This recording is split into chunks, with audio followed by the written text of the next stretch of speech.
hallmarks of Token Druid right now is their ability to just keep developing wave after wave after wave of threats. So yeah, I'm looking forward to this one.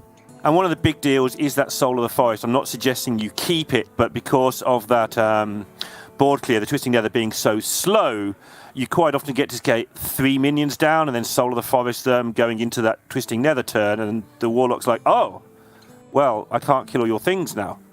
And you see here Tincho keeping the sentries, which to me suggests, he just wants to get a little bit of early board presence to try and maybe get rid of one of those early removal spells out of the way, one of the School Spirits. Well, we'll see how it's going to work out. Picks up Guidance in Nature Studies, whereas lnguagehackr starts with a 1-drop. Armor Vendor, good. But other than that, not too much going for him as far as what you want to be seeing. You pretty much just want all early game removal in your opening hand, or those minions just to be able to fight on board. As it stands, Twisting Nether is incredibly far away.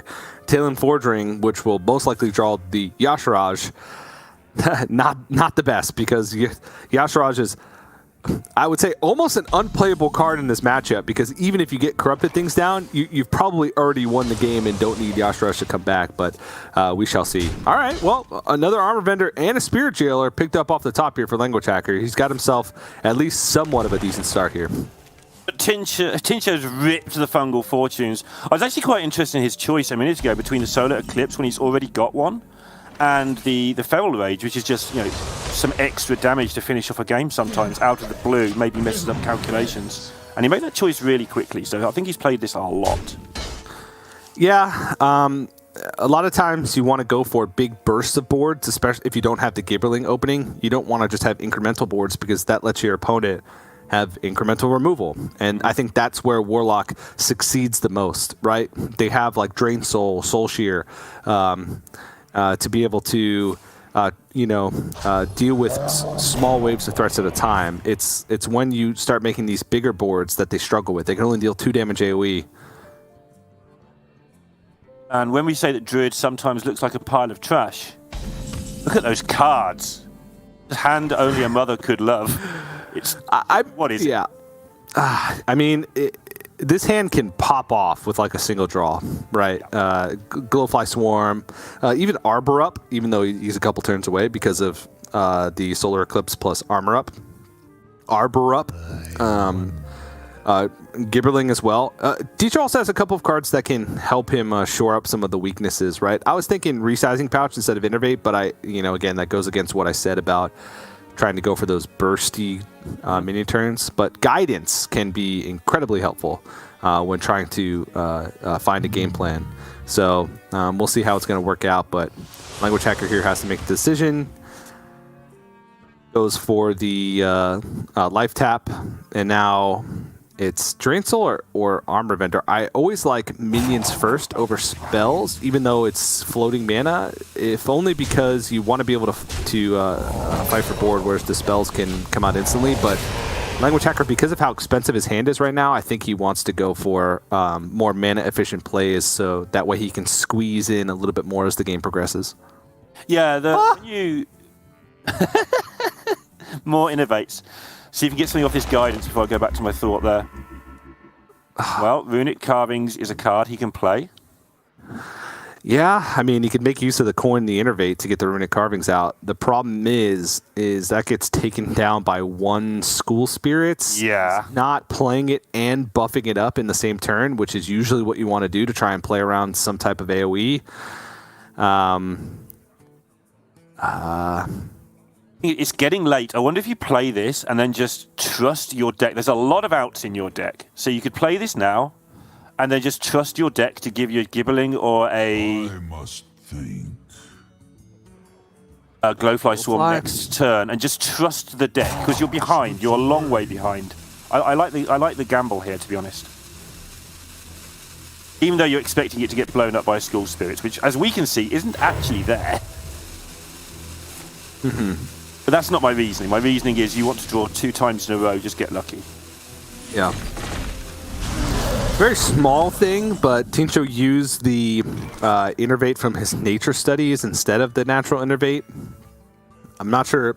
I don't think you need to reveal the nature studies card yet, just to try and put a little bit of fear in language hacker. But it's such a small difference. It really doesn't matter. But well, it matters because he was trying not to do that because he used the coin as the other one.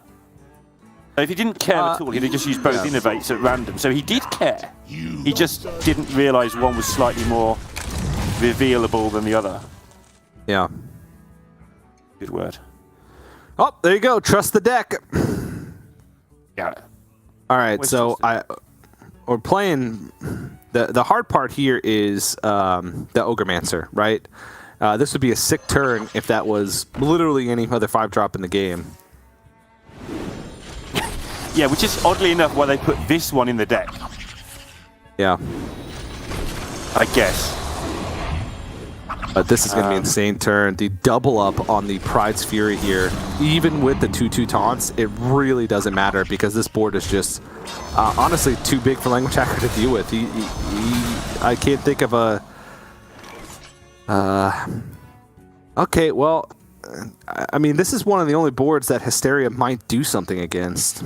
But honestly, he needs to buy himself 2 turns, and I just don't think that this board's going to allow him 2 turns, even if Hysteria does some work here. Maybe like Shadow Hunter Vol'jin and Armor Vendor? Nah, you have to Hysteria. You have to clear as much of the stuff off as possible.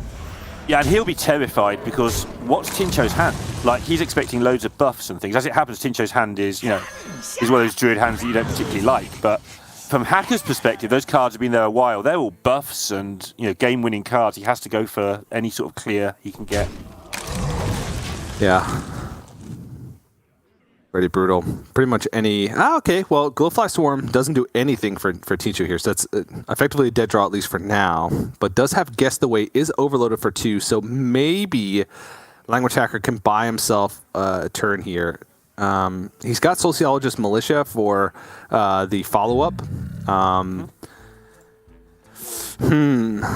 There are 4 Soul Fragments, so assuming he doesn't draw a Soul Fragment off the top, that's going to allow him to clear up some stuff to make way for Twisting Nether. But that's... ugh. Yeah.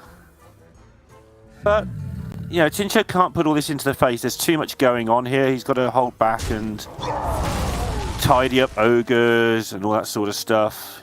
His glowflies aren't particularly great. Is that an arbor up, though? So, It is an arbor up, but is overloaded.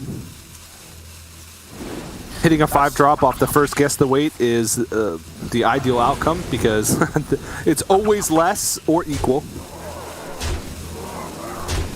Something you don't realise till you play this deck is how painful overload is. You always want 5 mana and you've always got 4 or 3.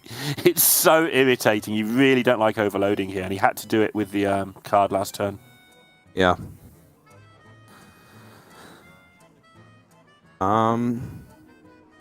So 4 Soul Fragments that can clear off one of the big ones and both of the small ones. That would leave 10 power on board. Is there any way that he can survive? School Spirits? Nope, that doesn't take off any. School Spirits would leave 8 plus 5, 13. He can then Armor Vendor, and then, but there'd be 3 minions on board, so Arbor Up would be plus 7.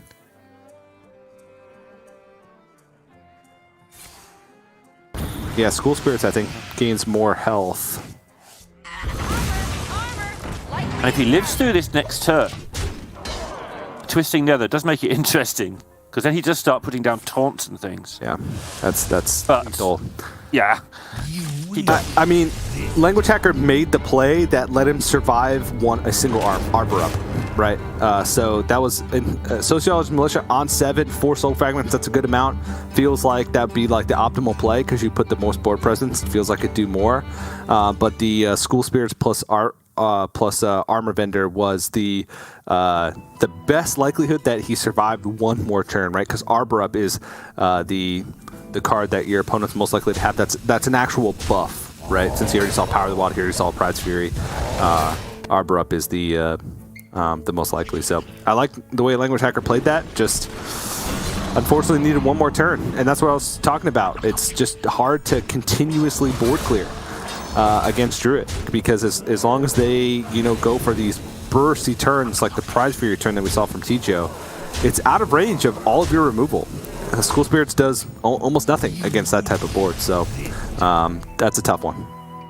Yeah, it was a good explanation as well of how your opening hand as Druid, yeah, you want it to be gibbling into things you can do, but you're not really in a hurry against most decks. You're not. You as long as you get something by sort of turn 4, turn 5, your sheer weight of numbers will make that thing you do pretty powerful most of the time. It wasn't even that powerful, but the follow-up was going to be. So he got that one done, but now he's onto this OTK Demon Hunter, a very big change of pace from what he was just doing. Yes. Now, it's a change of pace, but I feel like it also has like similar matchups to aggressive decks. That's why it's placed into aggressive lineups. Where you're beating these kind of slower control decks that give you time, whereas honestly that's where aggro decks where their strength is currently. So we'll see if Language Hacker can get the Warlock a point on the board. Double Ogremancer, that's a good start. Effectively, how you win this is by weird amounts of pressure with Ogremancer, just making it super awkward for the Demon Hunter, and Ticketus. Yeah, that's what I was going to ask you. Like, Ticketus, a lot of people think, oh no, I've lost 5 cards, I've lost the game, but normally those 5 cards don't matter. Just imagine they're coming from the bottom of the deck is how we always describe it. But in this Demon Hunter, they actually go through their whole deck a lot, right? So burning the stuff is super serious. Yeah, the hard part is actually corrupting Ticketus, because the OTK Demon Hunters can kill you like on 9, and if they have the time to set up their combo pieces in their hand before turn 9, then Ticketus earliest can come down is turn 8, right? Because you need to corrupt it with 7 cost card to minimum, and then play Ticketus on 8. So you need a lot of time, and the Ogremancer are there to buy you time, because those are awkward for the OTK Demon Hunter to deal with. There's not very many clean ways to deal with Ogremancer. And even Ticketus has a failure rate. It's not like you play Ticketus and you win. If they really, Il'gynoth is the only I win burn from Ticketus, unless you're burning like multiples of Fellscream Blast or Moargs or things like that. Because of the talented Arcanist, this deck does have redundancy now for how it can perform its combo. It has flexibility. it can spend a lot of combo pieces early on and still have the gas to be able to go for 30 plus damage. Yeah, and that's why it's such a popular deck with people who. It's a popular deck with people who like it. Great phrase, Neil. Great phrase. But it's a popular deck with people who really got into it. They feel that it can just get the job done anytime, any place. Because of that, and the Warlock in particular, it can't even make you use that redundancy a lot of the time. Maybe. It's not going to put like a huge amount of pressure on you. You've got time as the Demon Hunter to establish your combo. Tons of it. But like you pointed out, the Ogremancer are just going to be a huge pain because it's going to shut down all the card draw. Starting next turn. Yep. And the hardest part about this deck when you're playing against a control deck that's not pressuring you is managing hand size. Because you are going to have to expend cards that you normally want to save to deal with aggression. You're going to have to find places to use them. And that can be a difficult task at times. Here, I think this is not a bad Immolation Aura plus Spectral Sight, though Immolation Aura is the one card that lets you deal with Ogre-Mancers a little better, because you can play spells to prepare and then Immolation Aura away the 2/2 taunts that come from it. So I'm curious, but I mean, that Spectral Sight, what are you going to wait to see? Yeah. I think that it's just better to go for it now. Yeah, and it's easy for us to say. If you can see the hand, he absolutely wouldn't do this, of course, but getting the outcasts into the right place is always so huge in these decks. The outcast ability, yeah, look at that. That's going to be hard work to get that skull across. Here we go. Tincho's face, yeah, nod, so he's expecting it. That's why he thought so long, just confirmed TJ's thoughts there.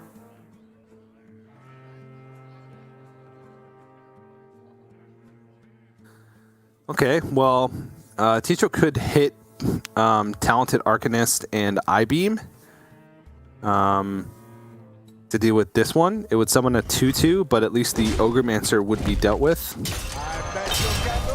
It looks like it's going to be left side Talented Arcanist because it's actually, even though that skull is one card away from being outcast on the other side, it's actually more likely that it's outcast on the left side of the hand, just because Philosophy is an easy card to dump, I-Beam is an easy card to dump, and with Philosophy being played, Moarg is an easy card to dump. So, whereas a card taken off the top, Tincho doesn't know that that's going to be able to be dumped. So, I've fallen for that so many times. Oh, I'll get it from the right. I've got a 2-drop. It's easy.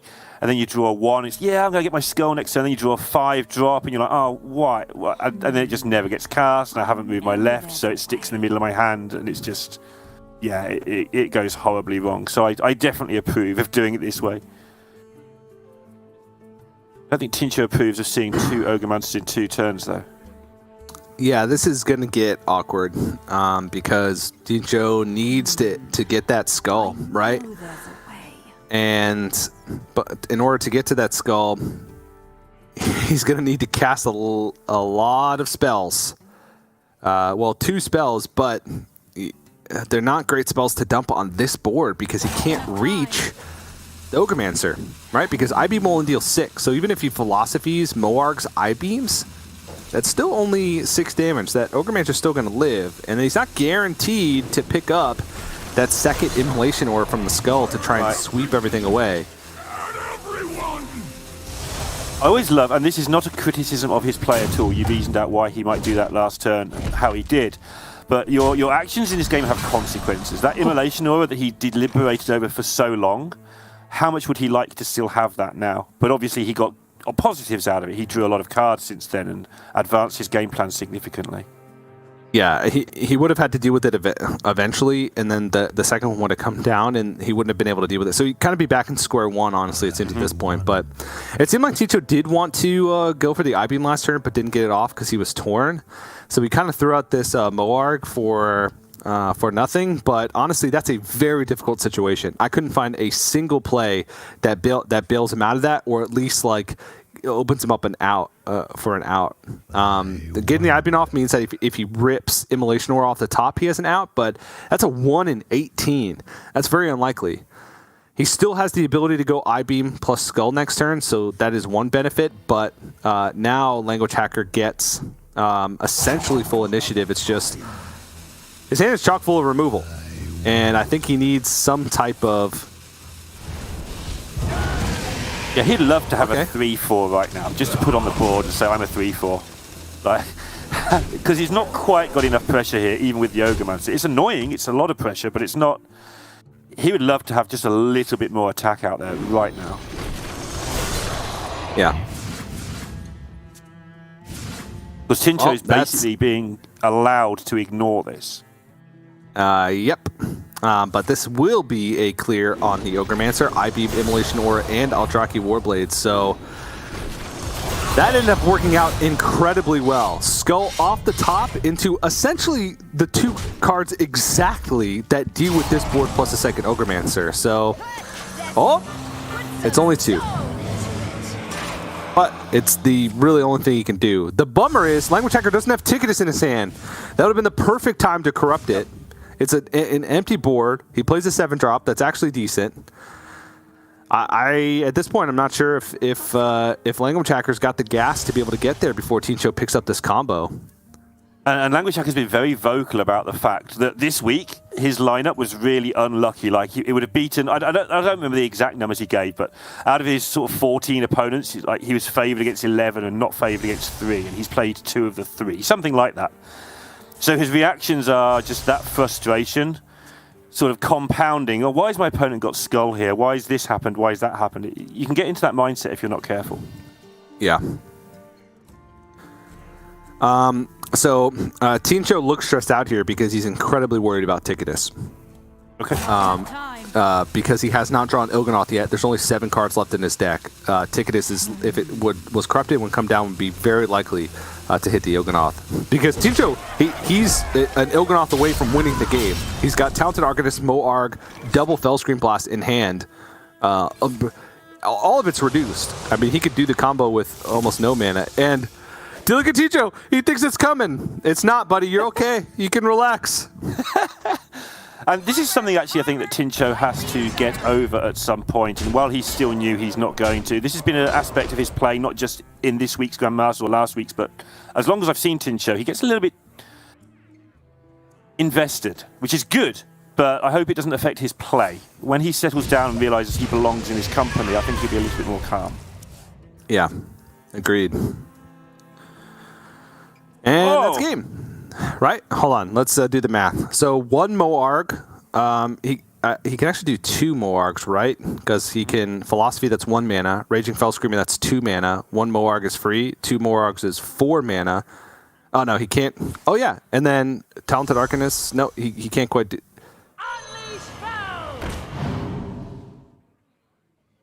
Wait. He started playing...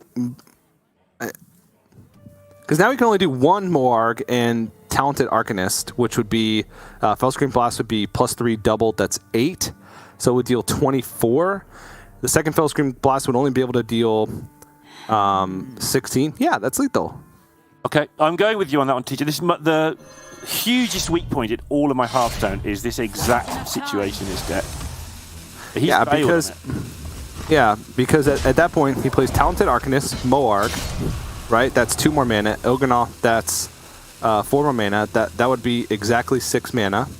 Oh no, never mind. Because only the next spell cast gains the spell damage. So I think he had lethal because I'm going by his face. No, he didn't. He didn't. No, because the first Fellscream Blast would have to be on the 2 3/3s, and it would only be doubled for Moarg, so it would only be 4 damage. Yeah, because it'd only be doubled for Moarg, and then the second would deal 24, so that was 28.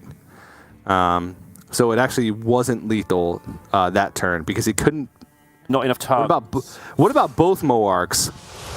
It would be doubled to 2, then doubled to 4. No, that definitely wouldn't be it. Yeah, he was 1 off, or not 1 off. He was 1 mana off. Yeah, or 2 mana off, 1 reduction off. So good for him for not trying to go for it because I might have just gone for it and not gotten lethal because it was. You'd be like, I think this is short. Gut tells you it's right, and then you go for it. And yeah, I think he started doing it and then stopped. Yeah, I think he had the same gut instinct that you had, which was this is lethal. Yeah. Oh, this is incredibly lethal. How lethal is this? Have a look. That's very lethal indeed. Yep. So nicely done. 2-0.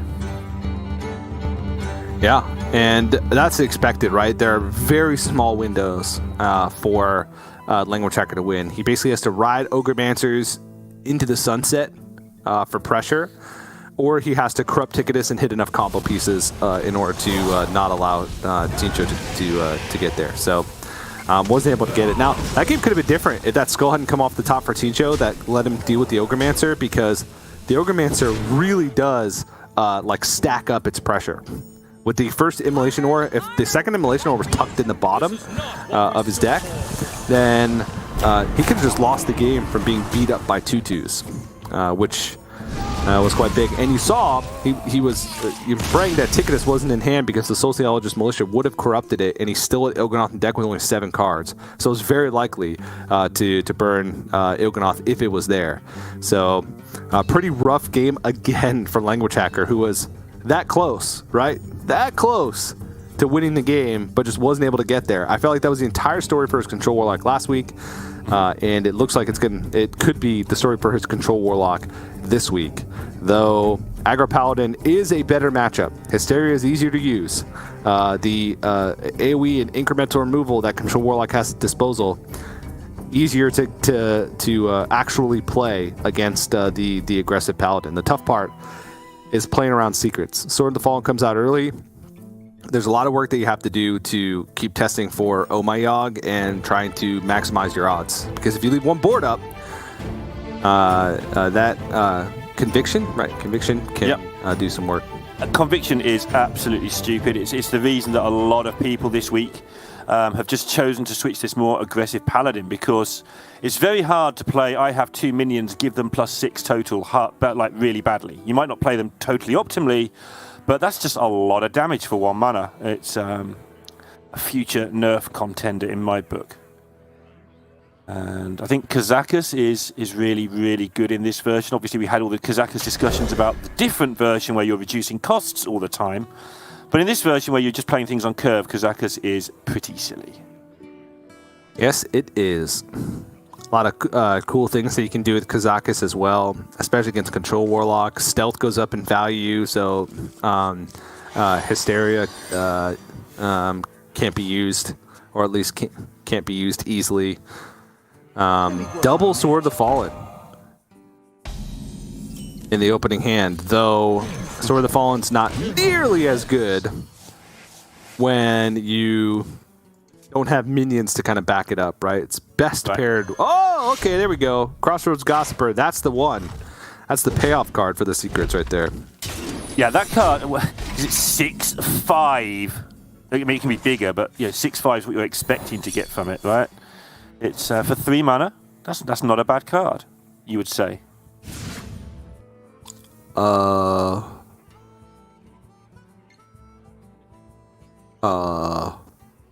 Okay, that's pretty good. Conditioning?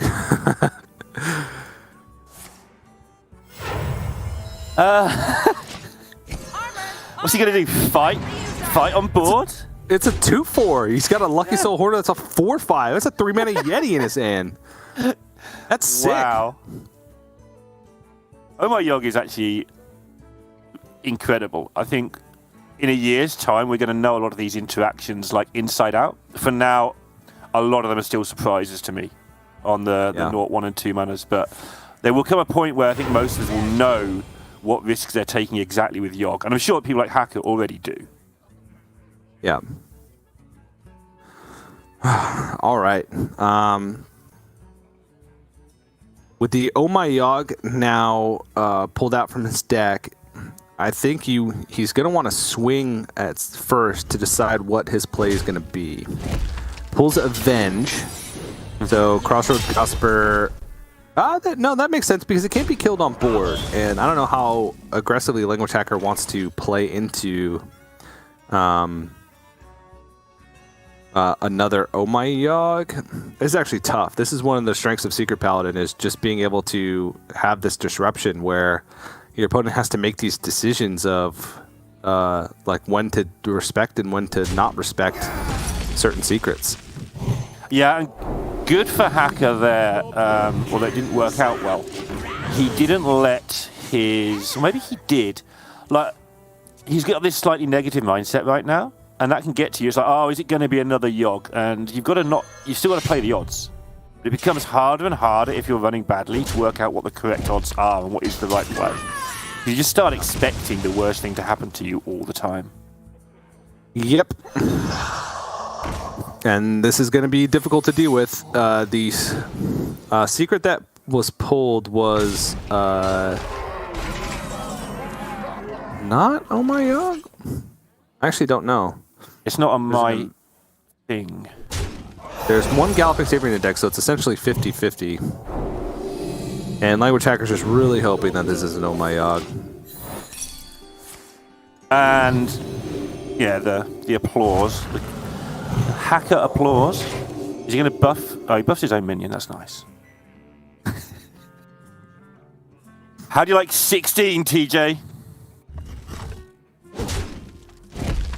Well, now at least lnguagehackr knows that that's not an Oh My Yogg.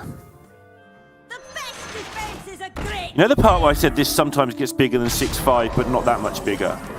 I feel like I might have lied.